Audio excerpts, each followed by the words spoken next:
mistakes or anything you've seen in training camp, good, bad, whatever, that's adjusted your expectations for this team or the season?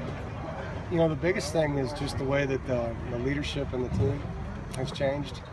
We had good senior leadership last year.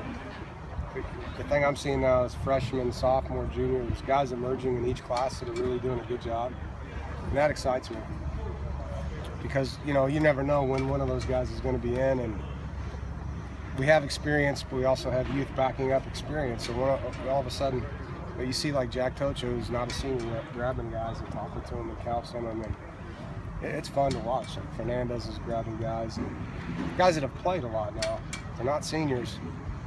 But to me, that's what makes me feel good about what we can do. Now, we got to stay healthy in the right places. And having a great season, we'll see, you know. But I haven't felt like that about our team yet, where you see it throughout the roster, the leadership.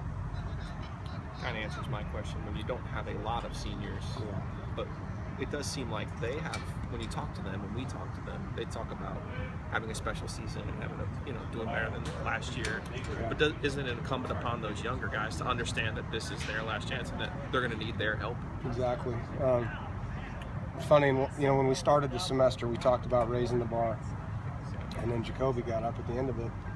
And he said, "Look, a lot of you guys are young, but the young guys that have played, you're not young, so you can't say that." And he made it real clear to them that as a senior, the guys that have played, they're treating you like you are not young. You need to own up to that.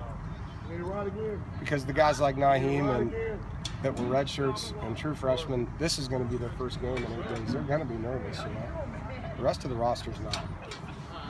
And so they got to act older because they've played enough to be able to act that way. And for us to be the team we need to be, our juniors and sophomores that have played have to play ahead of their years. You've said in the past that in order to have the season that you want to have, you need all ACC caliber players. Which ones do you see as the ones that have a chance to get that kind of fight for that recognition?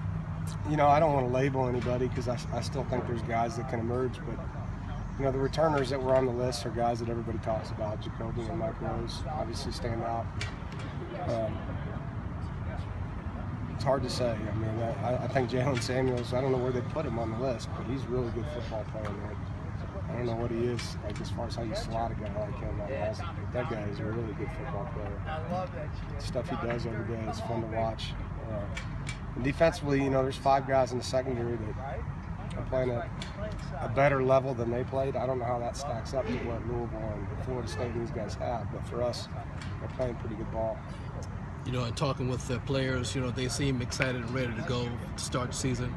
Are you at that point now for this team to ready to go at this point, even with a week to go? You comfortable with starting this game next week? Well, we want to play a game. I mean, everybody in their right mind sick of hitting each other. You know, I mean, you want to get out there, and as a coach, you need to see what you have. You don't really know until you're out there what your problems are, and so we need to play a game. I wish it was sooner than 8 days away. We are inferring from the scout team and some of the other guys that with Frazier, have you decided to try to redshirt him this year? Is that the plan, or? He'll probably redshirt.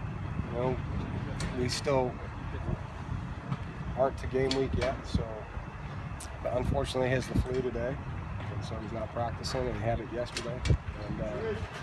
And so, you know, if that's what we end up doing, we'll only do it because we think that's the best thing for him. And he's going to be a really good back, he really is. But it's hard when you're sick and you're in the middle of getting ready to play a game and you're not here, you know. So we're excited about his future. That's all the things you talked about previously too, just the competition at that position, and also Reggie being here in January before he went. Yeah, and I think across the board, like for the last 3 years, because I don't know what the number is, it's over 20 on how many early enrollees we've had since we've been here. Those guys just have a better opportunity to showcase their skill set in fall camp because they're not thinking like the other guys are. They've already learned through spring ball and summer one before the other guys get here the ins and outs of their position, and so they can really showcase their ability level. And not that they have more ability, but it's going to look like they do because they play faster and they're not thinking as much. And Reggie had that advantage, and he's playing like it. He's doing a good job. wanted to ask you a little something a little bit off topic. Tommy Tuberville had some comments about cost of attendance, maybe using that as a disciplinary tool for guys that don't do what they're supposed to do. Would you consider doing anything like that? No. Why not? Because I'm not above the courts. And the court said we have to do that. And so if they tell me that it's optional, it's not optional. You know, it's a mandatory thing that we have to pay out right now. And student athletes, it's a nice advantage. And for the guys that come here that don't have much back home, it's really helpful. I mean, they can actually help their parents get the games now, which is a big deal for some of these kids. Have you, I guess there are certain things you can do, I guess, with meal money or something that's not tied to aid. Have you ever done anything like that, like as a disciplinary tool? You know, I've used the bowl that way and not given bowl gifts. You know, guys will get sweatsuits and new shoes and things like that. Or, you know, if you're in Orlando, maybe at a bowl game, you're going to the theme parks, they got to stay in their room and study while the rest of the team goes. You know, things like that. The entitlements, taking those away.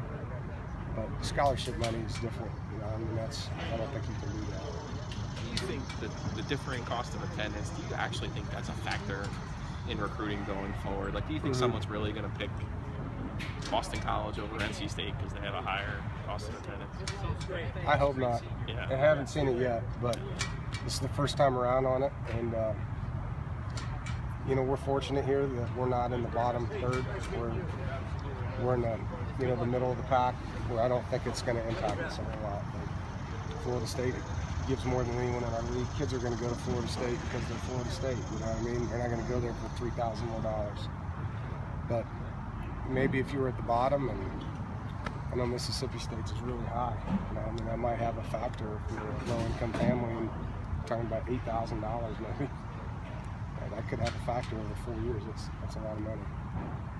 Just want to make sure, with all the injury bugs that's going all around in football, no one got injured in the last 24 hours. You don't have to ask anymore. Yeah, you know, I'm trying to think. You know, Farrow sprained his knee and got a great report from the doc, so it's just day by day with him. We got to get him back, but he's totally, I don't know what you call it, but there's no injury that requires surgery for him, which is great news. So we'll get him back as soon as we can. He's really the one guy that has got nicked up in camp, and we got good news back on him, so hopefully we can keep it that way. Is that a week one at-risk thing at all? It could be.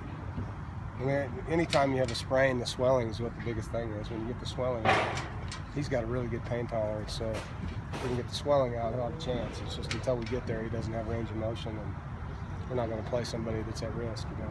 So basically the day-to-day kind of thing. It really is, yeah. Is that good, guys? Thank you much.